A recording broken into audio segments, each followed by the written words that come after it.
Hello, my name is Nancy Carroll, and I'm the Executive Director of Heartland Senior Services and also a member of the Healthy Life Center steering team. Today, I have 3 of our collaboration partners that are joining in on this exciting journey around developing the development of a Healthy Life Center. So I'd like to introduce Steve Shanker, City Manager with the City of Ames, Wendy Winterstein, President of Iowa State University, and Brian Dieter, CEO, President of Mary Greeley Medical Center. And before we just start kind of a dialogue on the Healthy Life Center, I just want to kind of get us calibrated around the journey to this point. Our 4 entities have all been meeting together for over 3.5 years.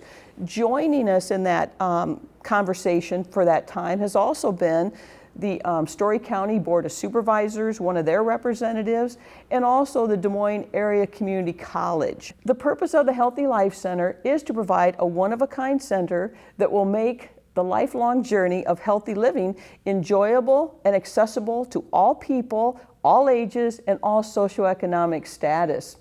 And all of our energy will be focused on providing 3 spheres coming together, which are for physical activity, social networking, and health and nutrition. And of course, the power of all of this is realized when we do have the expertise and the experience of both Iowa State University as a major player within the Healthy Life Center from a programmatic opportunity, and also the Des Moines Area Community College. We see a lot of student involvement and faculty excitement around this project, so that's how, again, we believe it's a one-of-a-kind facility. So with that being said, we just want to start a conversation, and Brian, if you don't mind, maybe first opening up, how do you personally see this as a viable entity and an important concept for Mary Greeley Medical Center? Sure. Well, Nancy, thanks for getting us kicked off, first of all. And certainly your steadfast involvement and interest in this project has been meaningful and really important as we think about the multi-generational component. So Mary Greeley's involvement, as you mentioned, we've all been working together over the last 3.5 years, so we've certainly had a lot of those dialogues, been able to sponsor and host a bunch of the meetings, and have brought our Board of Trustees along to the point that they have now committed $7 million to this project. And it's not because of health services that will come to the hospital. In fact, it's really the opposite. For example, we have conversations, throughout the community over the last several weeks about the project, and somebody challenged, they said, well, what if we put all that money instead into making your emergency department bigger? And I said, and that's exactly the wrong way.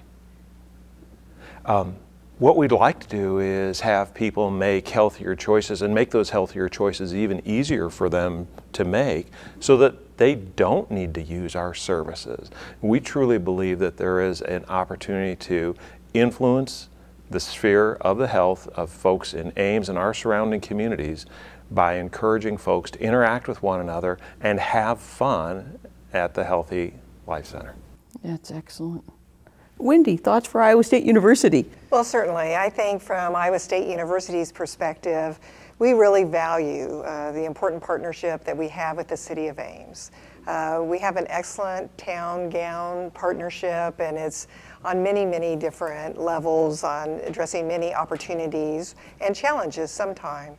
But when this came forward, it was very clear, not just to myself, but to others at the university, that this was something that we wanted to be able to support. So we've done that with land that will be provided on a $1 per year basis in terms of a rental agreement. But also we see it the opportunity that you alluded to earlier, Nancy, that our faculty and staff and our students will have opportunities to be engaged in research, perhaps, in outreach, as they work with the communities of focus that will be using the Healthy Life Center. So there's another added benefit to the university beyond our normal relationship that we have with the city. Steve, thoughts on behalf of the City of Ames? Well, as you know, Nancy, you worked for the city for a number of years, and one of our primary responsibilities is to create a special sense of place for people who we hope to draw to live in Ames and perhaps visit Ames and enjoy their lives here. So we have to create special amenities. It's a very competitive environment out there. People have a lot of choices where they want to live. That's right. So we've got to do things that make us special, to stand out.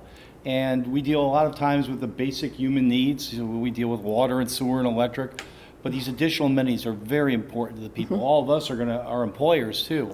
The City of Ames is an employer. We have to attract the type of professionals we need to provide the services, the faculty, the doctors. And to do that, we have to have these special amenities. That's why I think this project is going to be so important to us. But we don't have rivers, we don't have a lot of lakes, we don't have mountains. So for us to create that special niche could be in this area of health. Why can't we be known throughout the country as the healthiest city in the country? So I'll jump in real quick on Heartland Senior Services also. When you've spoken and touched upon this intergenerational aspect, it's huge now. Baby boomers, and for anyone watching that, just to define that age group, it's anyone that was born between 1946 and 1964, and as we all know, there are millions of us. I'll speak at least for myself. And so what we've come to find out, the baby boomers want a different model of service as they now transition into these more hopefully retirement yet / active years. They do not want to be isolated. They do not want to go to a senior center and don't refer to us as a senior. So with that being said, that's really what kicked this initiative off of saying we've got to get it intergenerational. And the same people that love baby boomers love giving back. And so we've had good conversation with the Boys and Girls Club because a lot of children in Ames go home to empty homes between 3 and 6 p.m. Baby boomers could really influence those young lives. Heartland will also have dedicated tenant space, and our main cornerstone piece will be our adult day center. And I think all of you and your entities have had people that have had spouses come, or caregivers have their spouses come to our adult day center. It's for people that have some form of dementia or Parkinson's, and they're not safe to be at home on their own. So I know on behalf of Heartland, we're really excited that we were able through this collaborative effort to have an intergenerational facility, because I think all of us are going to win in so many connected ways. Sure. So you started to talk a little bit about the importance of food and nutrition, and so there's this concept that you are a composite of what you eat most frequently and also who you hang around with most frequently. And I think that the social network piece is probably equally exciting, and I don't mean a social network that's a virtual network made up of virtual friends. I actually mean people sitting down and sharing a cup of coffee or making an appointment to say, hey, let's meet and go for a walk together, or hey, I'm going to take my kids or my grandkids to the pool tomorrow, and we can, by the way, we could drop them off and drive somewhere else and go do something else, or we could just stay at the Healthy Life Center and spend 45 minutes just walking around the track and spending time together. And I think I'm as excited about that, as any other piece, although I'm excited about a lot of the pieces. I'm certainly excited about better environs for Heartland. I'm certainly excited about indoor aquatics. There's just so many pieces, but I think that social networking, the opportunity to have another space where meetings that probably will be mostly centered around health and healthier living options, it can take place, but also just the chance for, in very small groups, which is how we tend to encounter one another, to just spend time together. I would just add on your comments about our new Bachelor's of Science in Nursing. Certainly the focus of that particular degree is about food and nutrition. It's in our Department of Food Science and Human Nutrition, and I think it is that growing recognition of how important what you eat is in your overall health. So that is a very nice connection to the Healthy Life Center. And our dietetics program, we have one of the best dietetics program in the country, and those students and the opportunity again to engage there. And then perhaps also our Department of Kinesiology and some of the big NIH, National Institutes of Health studies that are underway that really look at some of the basis of exercise in terms of human health. So nice connections back to those departments. Yeah, well said. Nancy, change the subject a little bit. We talked about we don't have those oceans or mountains, but we do have cold weather. And to create that environment we want, we have to have some indoor type of activity space. So this facility will offer that for us, and that's very important. But you know that our current partnership with the high school, we have a combination. We've been sharing a pool. It's over 50 years old, and it was time for it to be replaced. And the the high school does a great job, very competitive, and there's swimming activities. So they're going to build a brand new facility on their campus. Unfortunately, they're going to tear down the municipal pool. So we are going to be in a need of a new indoor aquatic center, but it won't be geared to competitive pool. You know how popular water walking is in the summer. So we'll have the zero depth pool and the slides for the families. The architect said make sure and include the fun factor for all ages. So now if you think about Furman Aquatic Center, there is the zero depth, there's the lazy river, there's slides, and in its heyday, Cart Pool would have about 25,000 visits a summer. When we opened Furman, nothing else changed other than now having a facility for all ages with amenities that are fun, over 100,000 visits per summer. And what that does is we have to go back to, well, all these people are coming because now you can accommodate them, but it's for also their health and well-being. They're now walking the lazy river. The kids are going up those steps many, many times a day and coming down the slides. So we're going back to the core issues that we want a healthier society, and when you want to start with children, and that's how you do it, by starting to have fun things. That's why there's such an emphasis on doing the indoor playground. And we also want to express appreciation to Iowa State for the land. When people have wondered how we assessed where a 10-acre complex could reside. And so early on, again, going back to Warren Madden's leadership from day one, Wendy, you're spot on. It was this idea that when you need a 10-acre site, where are you going to look? Downtown Ames, not viable. We looked at the Furman Aquatic Center site because the university, again, was gracious in leasing that 50-acre site, but the balance, excluding the excluding the Furman Aquatic Center, is on the floodway, so it can't be built upon. So again, the generosity and the cooperative spirit, again, of Iowa State saying you would lease that 10-acre site. It's on a Sci-Ride bus route. It's on an extensive trail system. So it's just going to be very accessible. And so again, that was just paramount to lock in on an ideal site. And so again, that's just to be celebrated. Well, thank you very much. But it really is a two-way street, or it's just been such a wonderful thing to be in Ames, to have Iowa State work so closely with so many partners. I think it's what makes Ames a special community. And as I talk to individuals from around the state that have decided to actually move to Ames to retire, you know, we often think of our students or faculty or new employees, but we're also getting a little bit of a vibe about being a very nice retirement community.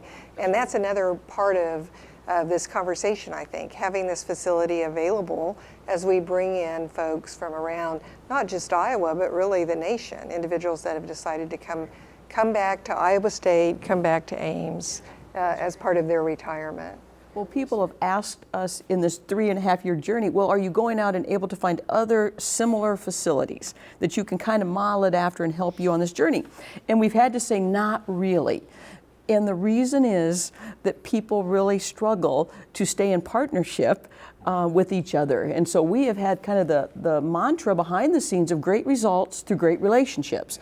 And Ames has had that thanks to your leadership collectively over many years, and others obviously in this community. That's been our cornerstone piece. And so that's the reason I think we're so unique that we'll probably be a model, going back to your comments earlier, Steve, of other people from other parts of the country coming here and saying, how did you do this? And we will be able to start with, well, you have to have great relationships, because if you try to do it, it's going to be very difficult if you don't. And so that's just been something, again, to celebrate looking back over the many decades, which it has been, and now hopefully looking forward to the many decades to come. This will continue to be a cornerstone piece for all of us. So, you know, part of this partnership, and we earlier mentioned the effort that Mayor Ann Campbell and former Mayor Ann Campbell, I still refer to her as the mayor, and Bevan Warren Madden, in raising private dollars. So, you know, while this is a $49 million project, through contributions from Heartland, from Mary Greeley, from the county, and from private individuals and organizations, we've brought about $20 million. So it turns out that our ask, if you will, of the citizens of Ames is to approve a bond resolution that's approximately $29 million. And so I think that's unprecedented, to be able to not only have a partnership of folks who are helping to design and program this, but also helping to fund it. And then you want to talk maybe a little bit more, Nancy, about Sure. the details of the bond resolution? Sure. because it is a special election, there will be voting centers. And so there will be 8 available, and you can go to any one of those 8. So that's a little different than we usually know where we're going to go on an individual basis when we vote. But please remember, you can go to any one of the 8 sites, and that information will be shared on the city's website, on Facebook, and other means to make sure you know where those eight polling sites are. I want to thank each and every one of you for your leadership in getting us to this point in the journey. You've all been instrumental in making this be a reality that we now are to this voting stage on September 10th. And we hopefully look forward to a positive vote. And again, so thank you for taking time out of your busy schedules today, but also collectively for your long-term leadership and vision. Thanks, Nancy. Thank you.